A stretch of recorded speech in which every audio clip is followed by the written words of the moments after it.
This packet is 7th grade math review.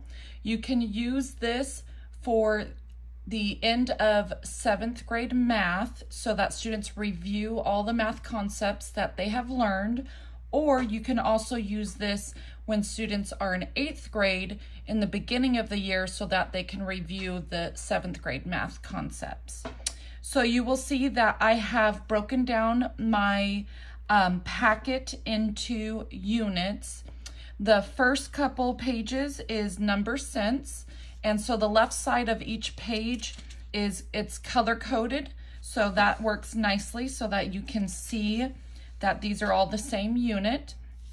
And I also have the math concepts here. So the first one, for example, is absolute value, and then rational numbers on number line, adding and subtracting integers, multiplying and dividing integers, and then it goes on with least common multiple, greatest common factor, adding and subtracting fractions, multiplying fractions, dividing fractions, adding and subtracting decimals, multiplying decimals, and dividing decimals.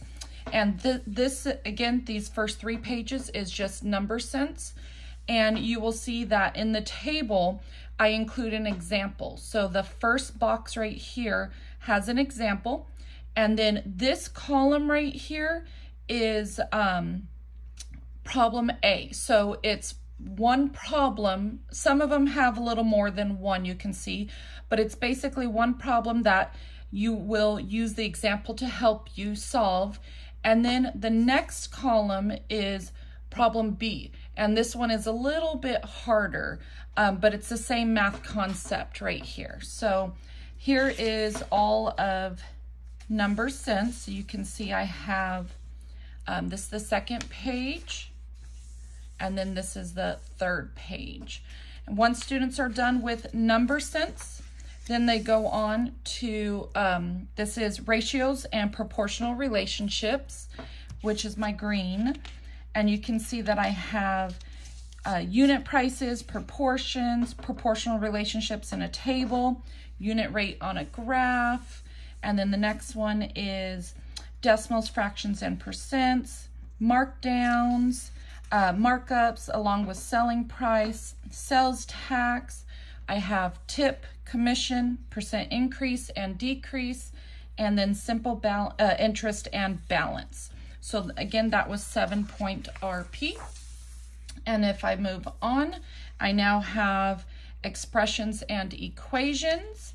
And you can see I have combining like terms, the distributive property, simplifying expressions, solving one-step equations. I have solving two-step equations, solving one-step inequalities, solving two-step inequalities, and graphing inequalities. And then we move on to, this is my unit 4, which is geometry. So in this one, I have constructing triangles, and with the angle measurements, and then the next one is also constructing triangles, but it's with the side measurements. Complementary angles, supplementary angles. I have vertical angles, area of triangles, area of circles, circumference of circles. Then I have similar figures, scale drawings, volume, and surface area. And then the last one that I have is statistics and probability. And here I have mean, median, mode, and range, mean, absolute deviation, line plots, stem and leaf plots. And then the last 4 are box and whisker plots, probability of an event, probability of a repeated event, and likelihood. You can find this in my TPT store or on my website.